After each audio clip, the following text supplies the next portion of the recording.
High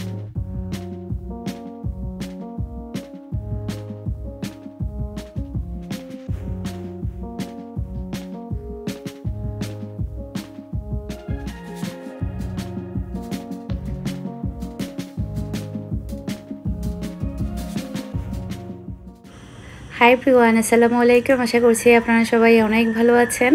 আমরাও সবাই আলহামদুলিল্লাহ ভালো আছি। আরও একটি রমজানের ব্লগ দেখার জন্য আপনাদের সবাইকে ওয়েলকাম জানাচ্ছি।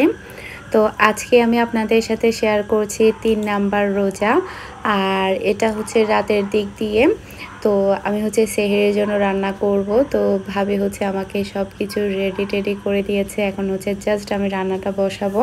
তো আজকে সেহরির জন্য রান্না হচ্ছে দেশি মুরগি। দেশি মুরগি না, এগুলোকে মানে পাকিস্তানি মুরগি বলা হয় সম্ভবত, ওগুলোই। তো ওগুলো দিয়ে হচ্ছে মানে অল্প করে আলু দিয়ে তারপর হচ্ছে কাঁচামরিচ দিয়ে রান্না করা হবে। তো এখানে হচ্ছে আমি প্যানের মধ্যে প্রথমে পেঁয়াজ দিয়ে দিয়েছি, পেঁয়াজটাকে হালকা একটু নরম করে নিয়েছি, এরপরে গরম মশলা দিয়েছি। আর এখানে হচ্ছে আদা রসুন তারপরে হচ্ছে কাঁচামরিচ একসাথে পেস্ট করে নিয়েছি, তারপরে ওটা দিয়ে দিলাম। তো এটাকেও একটু ভালোভাবে কষিয়ে নিতে হবে। এরপরে হচ্ছে ধনিয়ার গুঁড়া, জিরা গুঁড়া, তারপরে হচ্ছে হলুদের গুঁড়া, এগুলো দিতে হবে, স্বাদ মতো লবণ দিতে হবে, গরম মশলা দিতে হবে।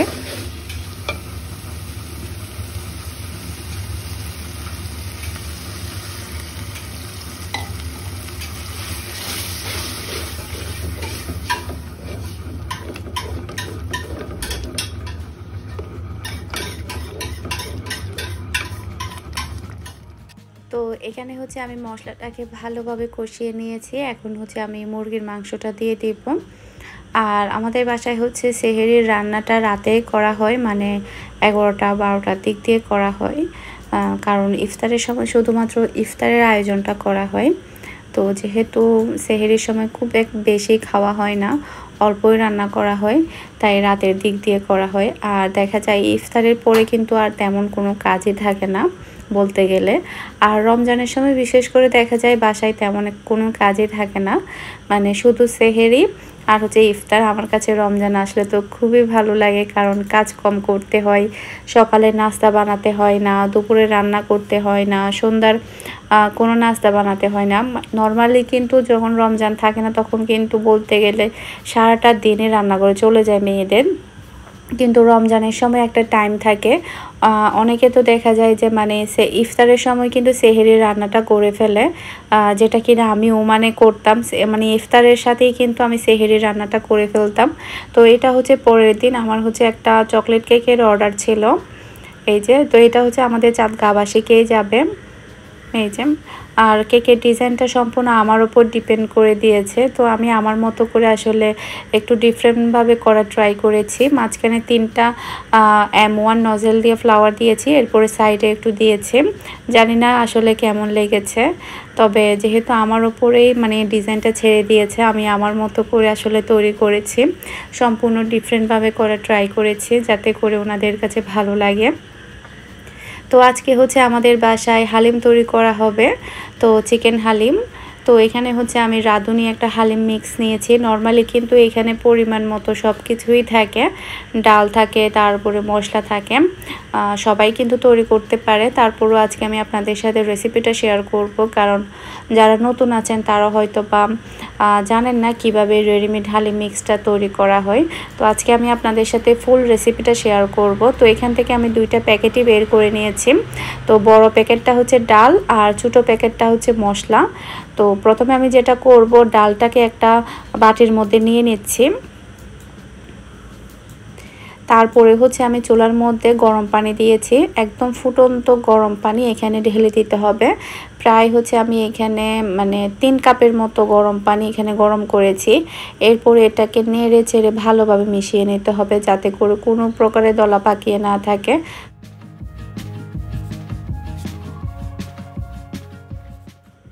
তো ভালোভাবে নেড়েচেড়ে মিশিয়ে নেওয়ার পরে এটাকে হচ্ছে আমি টোটাল রেখে দিব হচ্ছে 15 মিনিটের মতো। তো 15 মিনিটের মতো ওটাকে আমি ভিজিয়ে রাখলাম। এফাকে হচ্ছে আমি চিকেনটা রেডি করে নিব।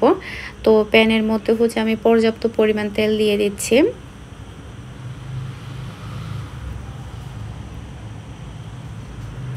তারপরে এখানে দিতে হবে হচ্ছে পেঁয়াজ কুচি। নর্মালি কিন্তু মশলার মধ্যে যেহেতু পরিমাণ মতো সব কিছুই থাকে, শুধুমাত্র এখানে যেটা করতে হয় তেল দিতে হয়, পেঁয়াজ দিতে হয়, আদা রসুন দিতে হয়, এর বাহিরে কিন্তু আর কিছুই দেওয়া লাগে না।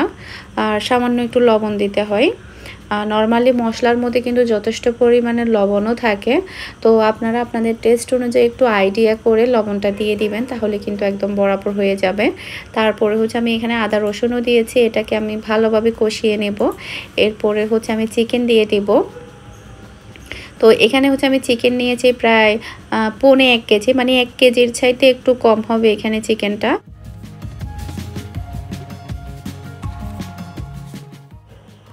আর আমি এখানে চিকেনটাকে ছোট ছোট পিস করে কেটেছি, আপনারা হয়তো বা ভিডিওর মধ্যে দেখে বুঝতে পারছেন। আর এখন আমি যেটা করব, মশলার মধ্যে চিকেনটাকে একটু ভালোভাবে কষিয়ে নিয়েছি, এতে করে চিকেনটা খেতে অনেক ভালো লাগবে। এরপরে হচ্ছে রেডিমেড যে মশলাটা আছে ওটা আমি এখানে দিয়ে দিচ্ছি। এটা দেওয়ার পরও আমি একটু ভালোভাবে নেড়েচেড়ে একটু কষিয়ে নিব মশলার সাথে। তো আমি যেভাবে রান্না করছি এভাবে রান্না করতে পারেন, অনেক মজা হবে। তারপরে দিয়ে দিচ্ছি সামান্য করে লবণ, মানে টেস্ট অনুযায়ী আর কি।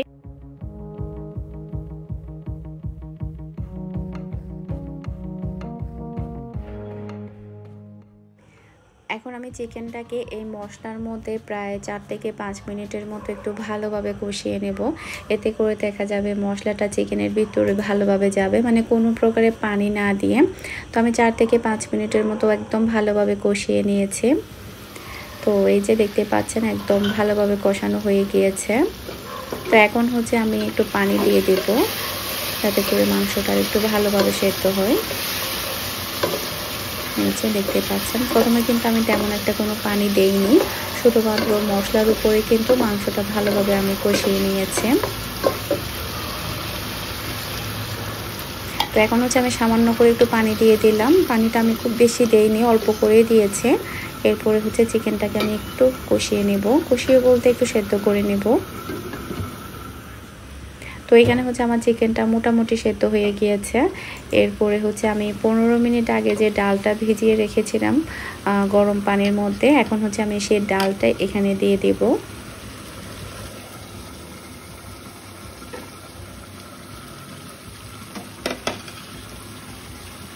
তো ডালটা দেওয়ার পরে ডালটা সেদ্ধ হওয়ার জন্য পর্যাপ্ত পরিমাণ পানি দিয়ে দিতে হবে, মানে ডালটা সেদ্ধ হবে, একটু ঘন হবে।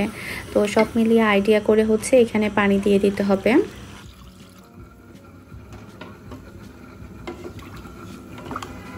তো আমি এখানে পর্যাপ্ত পরিমাণ পানি দিয়ে দিয়েছি। এরপরে হচ্ছে এটাকে আমি ঢাকনা দিয়ে ঢেকে রাখবো, আর একটু পরপর আমি নেড়ে চেড়ে দিব, যাতে করে ডালটা নিচে না লেগে যায়।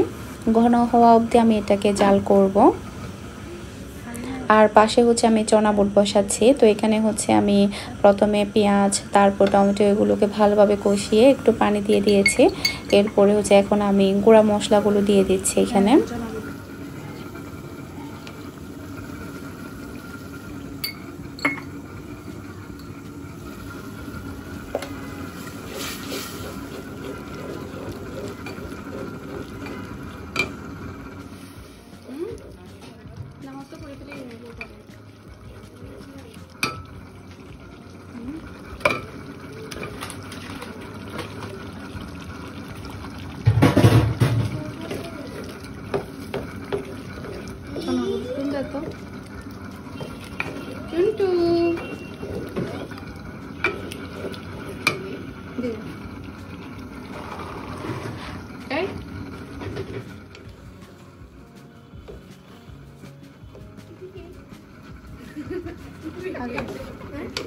Alim.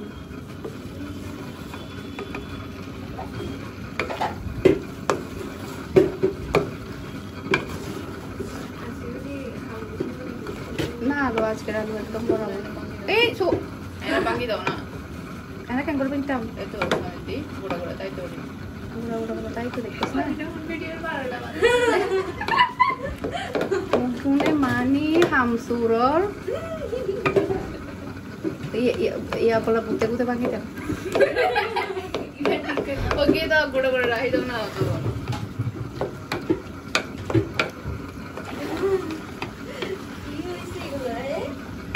দেখছো তোমার খালারা কত কামসু পিঠা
সালাদের জন্য যেরকম সেরকম একেবারে ইয়ে করে ফেললাম খেতে খেতে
না না এটাতে দিবা না এটাতে বানাবো না এটাতে বানাবো এটার কালারটা ঠিক আছে ঠিক আছে মিক্স করে ফেলেও না দুটো একসাথে তো এদিকে হচ্ছে আমার হালিমটা সম্পূর্ণভাবে রেডি। ডালটা একদম ঘন হয়ে এসেছে, ঘন হয়ে এসেছে বলতে একদম থকথকে অবস্থায় নেই, মানে একটু পাতলা অবস্থায় থাকতে কিন্তু এটা নামিয়ে নিতে হবে। এরপরে যখন এটা ঠান্ডা হয়ে যাবে একদম ঘন হয়ে যাবে। আর আপনারা যদি একদম ঘন করে যদি এটা নামান তখন দেখা যাবে এটা চাকা চাকা হয়ে যাবে, তখন খেতে মোটেও ভালো লাগবে না। তো এদিকে হচ্ছে আমি হালিমের জন্য পেঁয়াজ বেরেস্তা করে নিচ্ছি।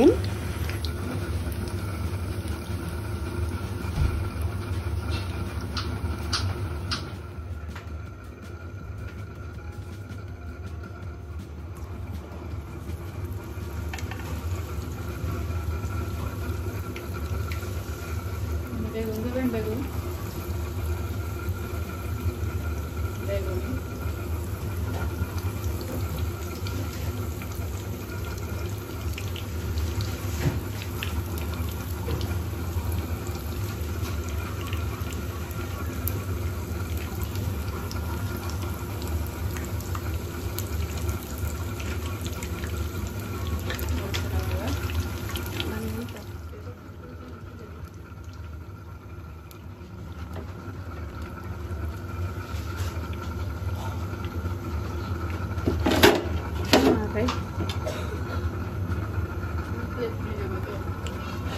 Yan di goromo.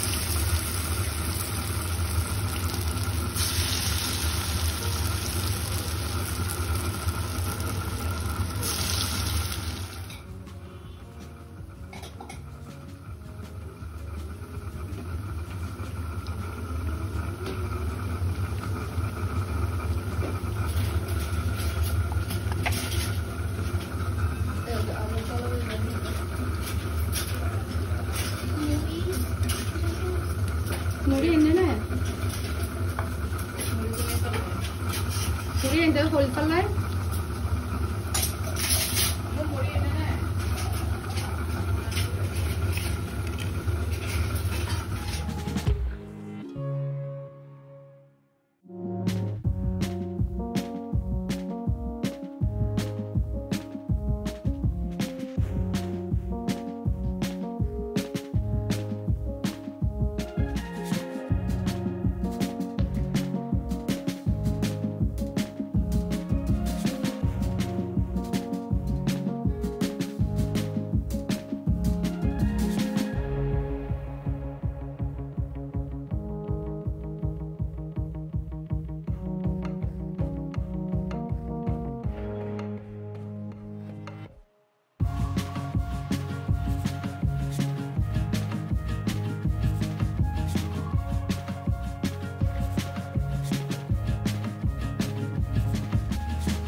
Biasanya bikin mano makis Diyan tinala hilis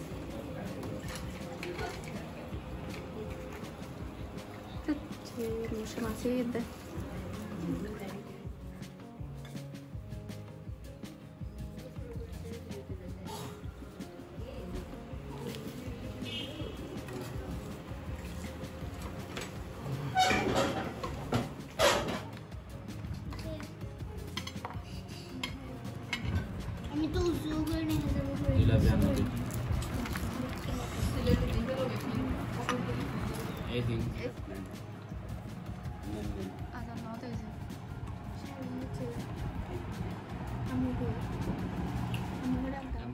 তো এখন হচ্ছে আমরা সবাই মিলে ইফতারটা করে নিচ্ছি। সবাই মিলে মানে একসাথে বুট মুড়ি মাখা খেতে আসলে খুবই ভালো লাগে।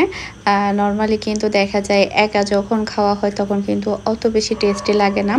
যখন সবাই মিলে একটা থালের মধ্যে যখন মাখিয়ে খাওয়া হয় তখন ওটার টেস্টটা কিন্তু অন্যরকম হয়ে যায়। তো আমরা কিন্তু সবাই একসাথেই খাই, শুধুমাত্র আমার আম্মু আলাদা খাই, মানে মাখানোর জিলাপিটা মিশানোর আগে আম্মুকে দিয়ে দেওয়া হয়, কারণ আম্মু জিলাপি খায় না। তো আমরা হচ্ছে হালিমটা এখন খাবো না, আমরা নামাজের পরে তারপরে হালিমটা খাবো, মানে চা খাওয়ার আগে। নর্মালি দেখা যায় সব কিছু যদি একসাথে খেয়ে উঠি তখন নামাজের টাইমটা কিন্তু নর্মালি চলেই যায়। তাই আমরা শুধুমাত্র মানে শরবত তারপরে বুট মুড়িটা খেয়ে তারপর নামাজ দোয়া পড়ে তারপরে চাগুলো মানে আমরা যদি কোনো মিষ্টির আইটেম বানাই কিংবা হালিম বানাই ওটা কিন্তু আমরা নামাজের পরেই খাই। আবার অনেক সময় দেখা যায় মানে তারাবি নামাজের পরেও খাই যদি বেশি খিদা না লাগে, এই আর কি। তো এখন হচ্ছে আমি বেড়ে নিচ্ছি, ফাহিম খাবে বলেছে, তারপর ইরফান খাবে বলেছে, তো বাকিরা বলেছে আরও পরে খাবে, ওদের এখন খিদা নেই, তারপরে হচ্ছে আমি খাবো। তো আমরা তিনজনের জন্য আমি বেড়ে নিচ্ছি। আর হালিমটা কিন্তু অনেক মজা হয়েছে, কালারটাও কিন্তু অনেক সুন্দর হয়েছে। তো আপনারা চাইলে চিকেন হালিমটা এইভাবে শর্টকাটের মধ্যে রান্না করতে পারেন। আর সম্পূর্ণ প্রসেসটা অ্যাপ্লাই করে কিন্তু আপনারা বিফ হালিমও তৈরি করতে পারেন, তবে কিন্তু টাইমটা একটু বেশি লাগে বিফটা সেদ্ধ হতে। ছোট ছোট করে কাটলে কিন্তু বেশিক্ষণ লাগবে না, তবে চিকেনটা একটু শর্টকাটের মধ্যে হয়ে যায়। তো আশা করছি আমার আজকের ভিডিওটা আপনাদের সবার কাছে অনেক ভালো লেগেছে। আমার ভিডিওগুলো যদি আপনাদের কাছে ভালো লেগে থাকে, যারা এখনও আমার ইউটিউব চ্যানেলটি সাবস্ক্রাইব করেননি প্লিজ আমার ইউটিউব চ্যানেলটি সাবস্ক্রাইব করে নেবেন, আর ভিডিওর মধ্যে একটা লাইক দিতে ভুলবেন না। সবাই ভালো থাকবেন, সুস্থ থাকবেন, আমাদের সবার জন্য দোয়া করবেন। আসসালামু আলাইকুম, আল্লাহ হাফেজ।